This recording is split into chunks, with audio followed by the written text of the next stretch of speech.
Hello and welcome to Jeremy's Yorkshire Allotment Adventures on what is actually quite a brisk morning.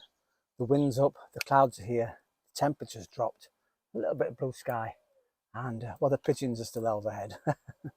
Welcome to the show. I have a measuring stick out, 14 to 15. I've gone about 15 inches, but what's it for? Well, sit back, relax, put your feet up, come on, you know the drill, have a cuppa, and welcome once again to my Yorkshire allotment.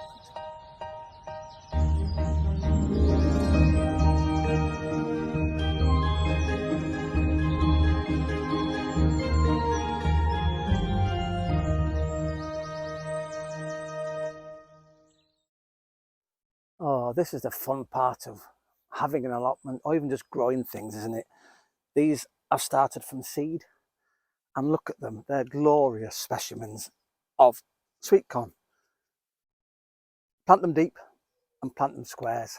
They love being together because they become pollinating, they pollinate themselves then, because when they grow tall, about 6 foot hopefully, they'll have a bushy part at the top with lots of little buds on them. Well, look like buds, but actually they're pollinating flower seeds, heads, whatever you want to call it. And when they brush against each other, these seeds will fall off into the cracks where the sweet corns will grow, and then they of course will pollinate each other. Amazing, isn't it? You can do it yourself. I think last year Darren from Wakefield asked, what do you do? Just chop that little it looks like a brush you use for dusting actually, and you can dust yourself in between to pollinate them themselves. But I've got enough space here to plant them. Now they are, as I said, here we go, pop them into rows. Now they have to be between 14 and 18 inches apart, and I've planted them at this side. Now I could go that way a little bit, but it just gives me a chance if I want to possibly to walk round it and get water in my pumpkins here, do a bit of weeding at the back. So I've got, let's hope, I think we can put that one, not in there, but we've got that one there. Make sure we take all the weeds out, of course. Isn't it interesting? It's funny how through soil, I mean, this is compost, bought compost, supposedly, obviously. Now I need to put another one there, but I've got my potato there, which is a bit of a problem. I'll have to go that way a little bit with them. And yes, the lovely sweet corns. What I'm going to take some of these lower branches off actually here and plant a bit deeper, so it hopefully helps them get a stronger, because they need to be planted in a sunny but shady position. They don't like being rocked about, so they like to be stable and steady. You may have to, at some point when they get a bit bigger, you could bring them together a little bit, or put stakes in if you need to keep them stable and upright. They don't like a lot of swaying in the wind. So these are my beautiful, beautiful sweet corn. Aren't they absolutely delicious?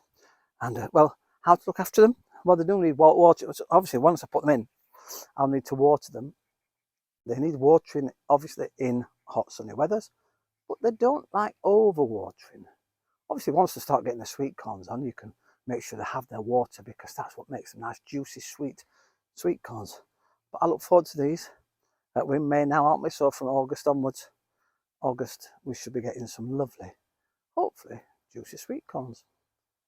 Oh, I love the colour as well. Look at that vibrant, light green leaves. Very, very healthy. These have been, as you know, grown in the greenhouse. They are coming out of their pots, and look at that. Lots of roots. They definitely need planting, so we'll get these into the ground. And because obviously I've had water at the bottom, the roots are really searching. So what I'm going to do is I'll dig the holes, pre-water, and then plonk them in. A good old Yorkshire word is plonk.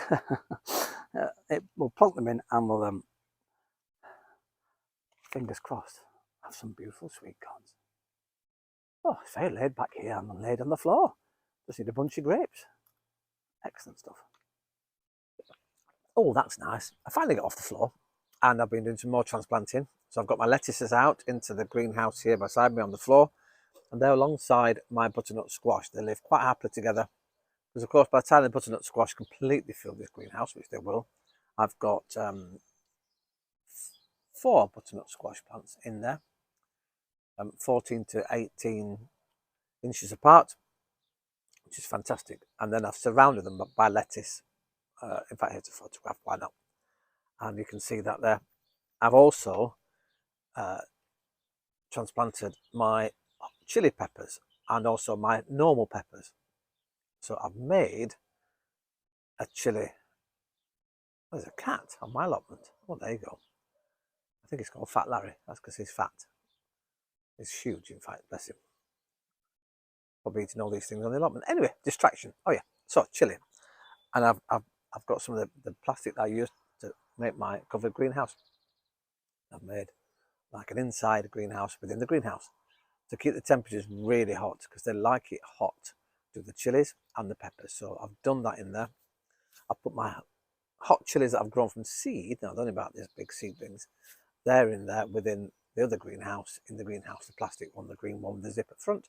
So that will be a hothouse again for those chilies when they get a bit bigger. But they're only about this big now, but they're now in grow bags, 4 in a grow bag, and it's all going well so far, and it'll keep the temperatures nice. Now, before I go on, it's been this year is the 80th anniversary of, well, VE Day, Victory in Europe, and that was in the last week here in the UK. And well, we had massive celebrations. I was just thinking, and it got me to thinking, that I did a video way back in 2020, yes, 2020, so almost 5 years ago now, about how they encourage people to grow food in wartime. And in fact, I was given this fantastic book. And I'm sorry, friend Sally, thank you very much. You gave me this book in, I think you sent it me actually during lockdown or after lockdown, and it's fantastic. The Home Front, 1939 to 45. It's a great book actually, and we might look at this for the next few weeks about what we were encouraged to grow. We were encouraged obviously to dig our gardens up and plant food, particularly one particular crop. And Sally will come back to this book, brilliant book. Potatoes, and the Ministry of Food decided to put a leaflet out all about the potato. Yes, the potato, and the many uses that it has to add to food, to become food substitutes, all those things. In fact, it was so successful that he wrote a song about Potato Pete. And Potato Pete, as I said, he had a song, and one of our most famous actresses of the time, and then became more famous later on because she was in Coronation Street, called Betty Driver. And here's a photograph of Betty Driver looking all glamorous. Well, she sang the Potato Pete song. In fact, I'm not going to go on about Potato Pete because I found a clip. Yes, it's me. 5 years ago, in lockdown, massive big bushy beard, sat actually, I think, here. And I've got a huge polytunnel I built on this side, I think. And I think this greenhouse might have been here, can't remember. Anyway, oh no, I know what it is. There's a huge sunflower here. Amazing, isn't it? Right, so I'll hand over to me in 2020, talking all about this here leaflet from the Ministry of Food. Here we go. Doctors advise that each day everyone should at least eat at least 12 ounces, or even, if possible, a whole pound of potatoes to yourself. And apparently, with all the varied interesting ways you can cook them, they make a real support to your healthy diet. It says to avoid waste, potatoes should be cooked in their skins. And apparently peeling them, you lose both the goodness and the bulk. So it's all about filling yourselves up. In fact, there's a funny quote. I remember one of the head gardeners at the Ministry of Food was talking about having spinach, and apparently one of the head Yorkshire gardeners from the Horticultural Society went, "There's no Yorkshireman that will fill up on spinach alone. He needs to have bulk in order to take the wrinkles out of his belly." Well, I quite like that idea. We do like a bit of food up north, and so this is why I think they were pushing the potatoes. And it's brilliant, this book, because it's full of all the recipes. Now, I taught that Betty Driver recorded a song, so what we're going to do, I'll play the song and I'll show you some of the images from within this book. So sit back, relax, and here is Betty Driver with Potato Pete. Potato Pete, see him coming down the street, shouting his good things to eat. Get your hot potatoes from Potato Pete. Now hear him sing as he goes by. All the kids adore his cry. Love to hear him shout, ha ha. Eat ma, have them in the jacket, or reach and pray you are. You might say a lot, so don't be late. If you haven't got a penny piece, put it on the plate. Now, potato Pete, potato Pete.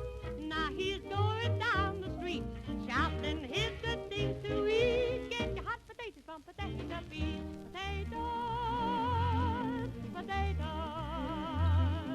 big or small, short or tall, Potato Pete has got them all. Well, wasn't that exciting? Well, can you believe it? One of the recipes in here is for a sandwich spread, and it says boiled potatoes mashed with a little margarine and hot milk, salt, pepper, and flavoured with vegetable extract, or finely chopped spring onions, or chopped parsley, or chopped mint, make a tasty sandwich filling. So you can use mashed potatoes as a sandwich filling. Isn't that brilliant? Well, there we go. Potato Pete and the wartime efforts. Well, one day I said, I think in the video, I might say it now. If I didn't, I might try and make one of these recipes. I'm not quite sure. Yeah, incredible stuff. So thanks to Betty Driver for the song, and thanks to the Ministry of Food for Potato Pete, encouraging us what to do with all our potatoes. Well, before I go, we're going to pop across to northern New Mexico and to Deneen. Hi, you sent me a fantastic text, and you're saying it's still very cold out there in New Mexico. It's too early to put your tomatoes out. You've got your blue potatoes that are just about sprouting. And I was talking about my soil in the raised beds. You remember, it was really, really fine, and I've worked out it had come from the ants that had made it and not the worms. And you say you have actually terrible trouble with ants over there, trying to get rid of them. And they become quite defensive because apparently they protect the aphids. And it's really difficult to get rid of the aphids because of these ants, you see. Because the ants take milk, or they milk, I think it's honeydew from the aphids. Now, I've never heard of this before, so I've had to look it up. It may not be quite right, but apparently it's a thing. Didn't know about it. Because the aphids take the sap from the plants into like a milky, and it's like a really sweet milky substance. And the ants tap into that and feed off this honeydew milk. It's called milking aphids. Incredible. Honeydew. Who knew these things happened in the world?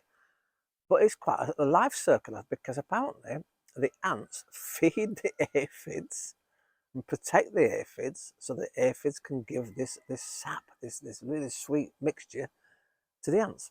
And it's a bit of a circle of life thing. But Nadine, thank you for that. I've never ever heard of that before. And so you've got some beneficial nematodes, and you try that to get rid of these nematodes and the aphids and the ants in order to protect your plants when they finally go out. Incredible stuff. So thank you for your message. Absolutely brilliant. Northern New Mexico, a little cold this time of year. Well, I'm going to crack on. It's early morning here. As I said, luckily the birds are back singing because the magpies have gone. I'm going to finish my cuppa.